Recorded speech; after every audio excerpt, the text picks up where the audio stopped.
رفیق ہمدم حضرت العلام مولانا ابو الحسن نوری مدظ اللہ العالی، جن کی کرم فرمائیاں اور ان کی عنایتیں ہیں کہ انہوں نے مجھے یہاں طلب کیا، میں آپ کی دعوت پر حاضر آیا۔ ویسے بھیونڈی کا تجربہ میرے ساتھ کچھ اچھا نہیں رہا اس سے قبل، اور کئی معاملات دیکھنے کو آتے تھے، تو آج احباب نے جو ہمارے ٹیم کے حضرات ہیں انہوں نے بھی یہ کہا تھا کہ جب بھی بھیونڈی جاتے ہیں وہاں کے کچھ معاملات ہوتے ہیں، تو پھر یہ نئی جگہ پر ہم جا رہے ہیں تو میرے ذہن میں ایک بات آئی، ہم سنی ہیں، اولیاء کی مدد سے ہی جانا چاہیے۔ تو یہ اولیاء مسجد ہے تو انشاءاللہ العزیز معاملات نہیں ہوں گے، کیونکہ ہم وسیلے والے لوگ ہیں، اور جب یہ وسیلہ اور نسبت ساتھ میں ہو تو اچھے ہمارے ساتھ کچھ نہیں کرتے، اور الحمدللہ یہی نسبت ہے جو آج تک ہمیں محفوظ رکھتی ہے۔ بغداد مقدس میں حاضری کے دوران ہمارے پڑوسی ملک کے کچھ علماء نے مجھ سے پوچھا تھا کہ ہم کثرت سے مسلمان ہیں لیکن اتنی آزادی سے نہیں بولتے جتنا آپ وہاں رہ کر بولتے ہیں۔ آپ تو کفار و مشرکین کے نرغے میں بیچوں بیچ رہ کر کے کس طرح بولتے، آپ کا کیا مسئلہ ہے؟ ہم نے صرف غوث پاک کے دربار میں کھڑے ہو کر ان مولوی صاحب کو، ان عالم صاحب کو اتنا ہی کہا تھا، کیوں دبے جس پہ حمایت کا ہو پنجہ تیرا، کیوں دبے جس پہ حمایت کا ہو پنجہ تیرا، شیر کو خطرے میں لاتا نہیں کتا تیرا۔ جس کی نسبت دربار غوث سے ہو اسے ڈر کی کیا بات ہے؟ ہمارے امام اہل سنت فاضل بریلوی رحمۃ اللہ تعالیٰ علیہ نے ہمیں یہی سکھایا ہے، خوف نہ رکھ رضا ذرا، تو ہے عبد مصطفیٰ۔ جو عبد مصطفیٰ ہوتا ہے اسے ڈرنے کی ضرورت نہیں ہے۔ خوف نہ رکھ رضا ذرا، تو ہے عبد مصطفیٰ، تیرے لیے امان ہے، تیرے لیے امان ہے۔ بس معاملات ایسے انسانی فطرت کا تقاضا ہے کہ انسان عادت کے طور پر ایسا دیکھا گیا ہے کہ کوئی جھوٹ بات 100 مرتبہ اس کو بولی جائے تو وہ سچ سمجھنے لگ جاتا ہے، اور اس تھیوری پر آج پوری دنیا عمل کرتی ہے۔ پوری دنیا کسی چیز کو ٹارگٹ کر کے بار بار بولتی ہے تاکہ لوگوں کے ذہنوں میں ایک بات بیٹھ جائے۔ اگر پانی کی بوتل کو بھی کوئی 100 مرتبہ شراب شراب شراب کہتا رہ جائے تو اچھے خاصے لوگ بھی پانی کی بوتل کو شراب سمجھنے لگ جاتے ہیں۔ حقیقت ایسا نہیں ہے۔ اسی لیے میرے عزیزو، آج کے اس دور میں اپنے نوجوانوں سے اور سب سے یہی کہتا ہوں، یہ پھیلائے ہوئے پروپیگنڈے کی طرف نہیں جانا، اور نہ ہی دنیا کیا کہتی ہے اس کی طرف توجہ کرنا۔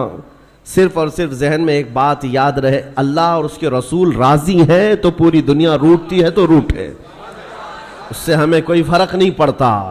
اللہ اور اس کے رسول اگر راضی ہیں، کیونکہ حساب و کتاب بھی اللہ کے پاس ہونا ہے، سزا اور جزا بھی اللہ ہی کے ہاں ہونا ہے، تو دنیا کو راضی کرتے کرتے کئی لوگوں کو ہم نے دیکھا وہ کتے بن گئے بیچارے ہیں۔ دنیا داروں کو راضی کرتے کرتے اپنی حیثیت بدل ڈالی، مومن تھے تو کافر بن گئے، سیکولر بننے کے چکر میں، لوگوں کو راضی رکھنے کے چکر میں اپنی شناخت تک کھو دیے، لیکن اس کے باوجود ان سے دنیا راضی نہیں ہو سکی۔ موت تک دنیا نہیں راضی ہوتی ہے۔ ایک مشن لے کر کے چلو میرے عزیزو۔ میں نے بہت سارے لوگوں کو زندگی میں دیکھا ہے، سیکولر بننے کے چکر میں اس پارٹی والے کو بھی راضی رکھنا ہے، اس کو بھی راضی رکھنا ہے، اور اپنی قوم کو بھی راضی رکھنا ہے، اور وہ سب کو راضی رکھنے کے چکر میں ایسا کتا بن جاتا ہے، دھوبی کا کتا، نہ گھر کا نہ گھاٹ کا، ادھر کا بھی نہیں رہا ادھر کا بھی نہیں رہا، سب کو مناتے مناتے رہ گیا۔ میں یہ نہیں کہہ رہا کسی کو منانا نہیں چاہیے، لیکن دنیا کو راضی کرتے کرتے اپنی آئیڈینٹی اور اپنا ضمیر بیچ دینا اور اپنا دین اور ایمان کھو دینا، یہ کہاں کا انصاف ہے؟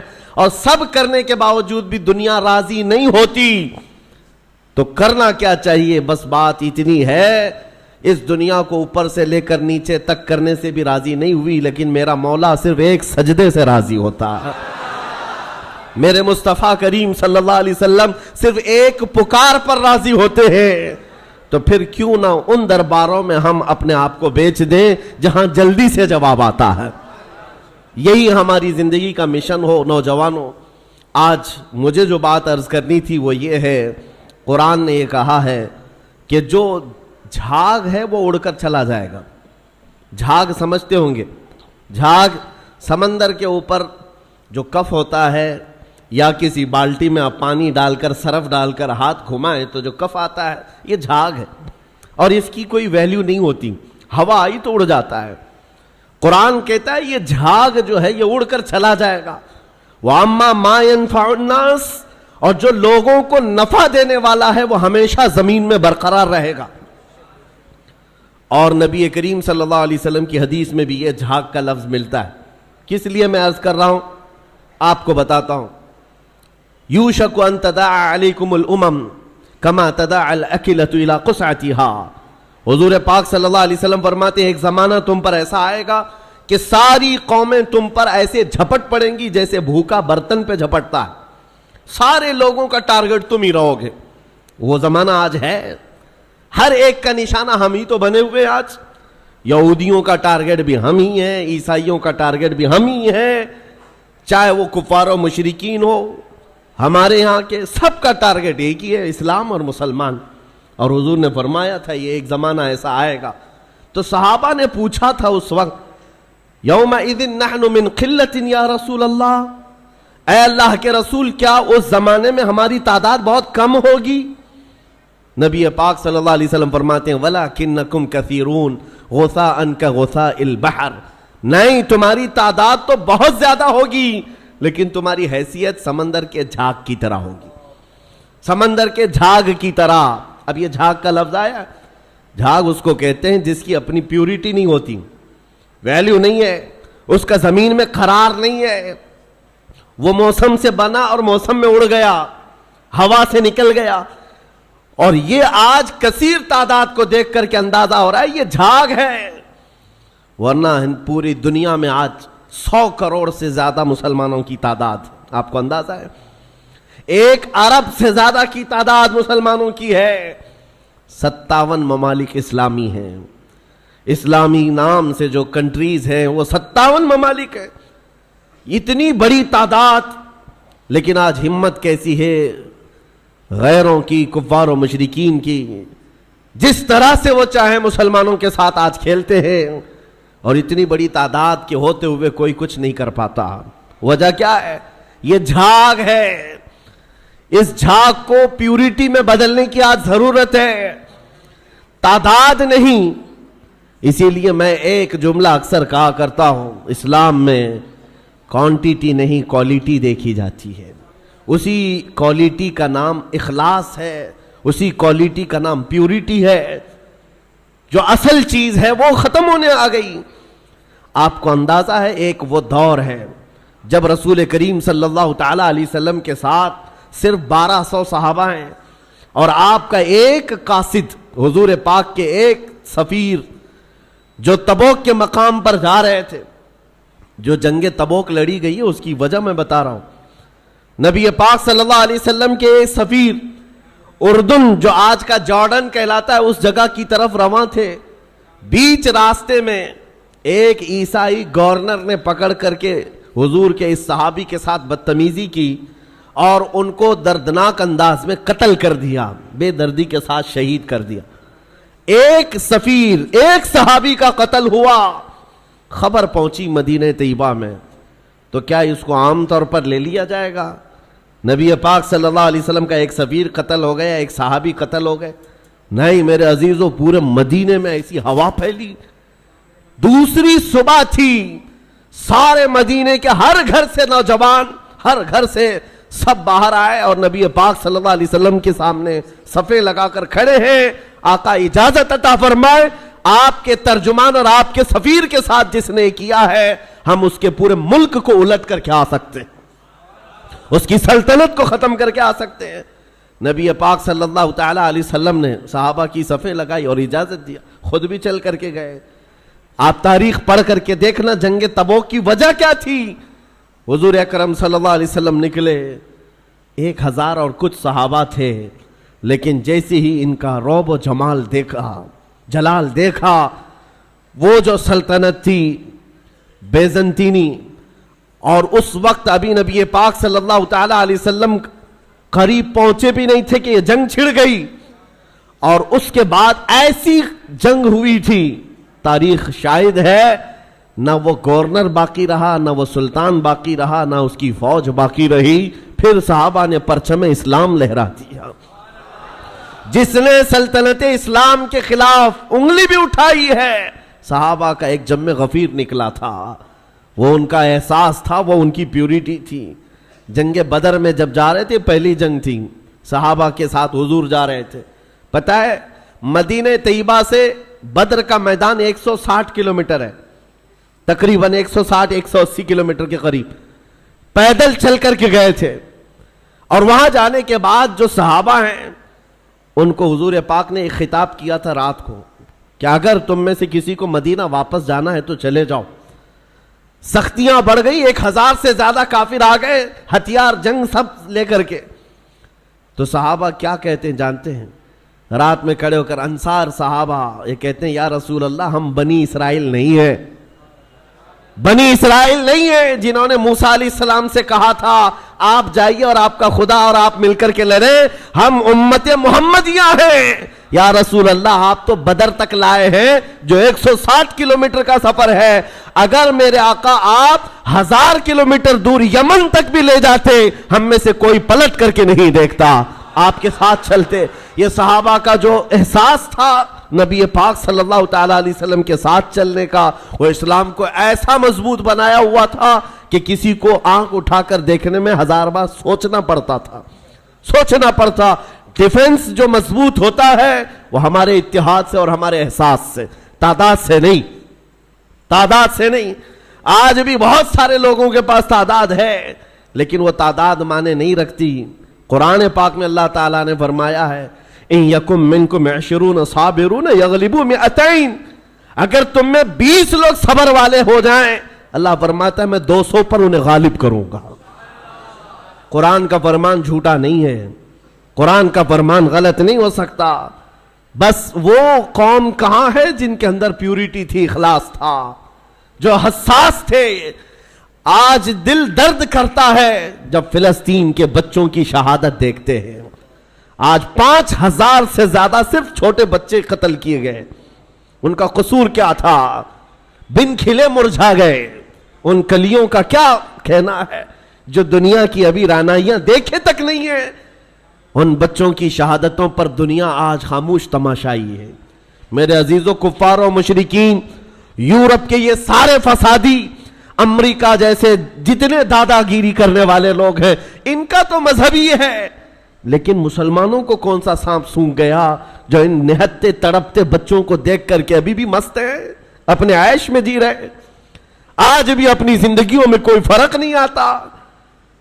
کبھی آپ نے دیکھا، آج بھی جاؤ شادیوں میں، اپنے محلوں میں بے حساب کھانا لٹا دیا جاتا ہے، نالیوں میں پھینکا جاتا ہے، پھر یہ کھانا گرا ہوا ہم دیکھتے ہیں اور ان بچوں کو ایک روٹی کے لیے تڑپتا ہوا دیکھتے ہیں تو دل پر آری چلتی ہے، سینہ کلیجہ منہ کو آتا ہے۔ امت محمدیہ آج ایسے کیسے ہو گئی؟ کس ڈگر پر چل پڑی؟ ایک مومن کو اگر تکلیف ہو تو پورے مومنین کو تڑپنا چاہیے، یہ ایمان کی علامت ہے، ایمان کی علامت ہے۔ نبی کریم صلی اللہ علیہ وسلم نے فرمایا مثل مؤمن کمثل جسد اذا اشتكى عضو تداعى له سائر الجسد بالسهر والحمى، تمام مومنین ایک جسم کی طرح ہیں، ایک عضو کو تکلیف ہو تو پورا جسم تکلیف میں بیمار ہو جاتا ہے، بخار زدہ ہو جاتا ہے۔ آج نہ ان کی عیاشیوں پر کچھ فرق آیا، دبئی والے، سعودی والے، بحرین والے، قطر والے، ان سب کی عیاشیوں پر کوئی فرق نہیں پڑا۔ یہ اللہ کے عذاب کے آنے کی علامات بھی ہیں۔ میرے عزیزو، اندازہ کرو، جب کسی کا گھر جل رہا ہے پڑوس میں تو یہ سوچ کر خاموش نہیں بیٹھنا میں محفوظ ہوں، اس کی ایک چنگاری تمہارے گھر کو جلانے کے لیے کافی ہے۔ وہ چنگاری جب اڑ کر آئے کہ ہمارے گھر، ہمارا سارا آشیانہ خاکستر کرے گی۔ آج میں اس لیے عرض کر رہا ہوں، احساس اگر نہیں ہے تو مومن بھی نہیں ہے۔ احساس. آپ یہ سوچتے ہوں گے ہم فلسطین کے بارے میں، غزہ کے ان نہتے بچوں کے بارے میں تقریر کرتے ہیں، بیان کرتے ہیں، ہم یہاں بیٹھ کر کے کیا کر سکتے ہیں؟ ہر ایک کے ذہن میں یہی بات آتی ہے. ہم نہ جا سکتے ہیں، نہ چل سکتے ہیں. ارے مدد بھیجنے والوں کی مدد تک نہیں جاتی، ہم یہاں کیا کریں؟ ایک دولت ہے وہی حساس جس کو کہتے ہیں. احساس جس مومن کے دل میں آئے تمہیں اندازہ نہیں، یہ عرش الہی کو ہلا دیتی ہے. عرش الہی کو ہلا دیتی ہے مومن کا احساس کا درد. آپ یہاں بیٹھ کر کے اگر وہ احساس کرتے، آپ کو اندازہ ہے ہمیں احساس ہی تو اسلام نے سکھایا ہے. نبی کریم صلی اللہ تعالیٰ علیہ وسلم کی اس امت میں اگر احساس نہیں، جہاں صحابہ کو حضور نے یہ تعلیم دیا تھا. آپ کو پتہ ہے مدینہ طیبہ میں ایک مہمان آئے حضور کی بارگاہ میں ایک مہمان ہے، اور نبی پاک صلی اللہ تعالیٰ علیہ وسلم کے گھر فاقہ ہے.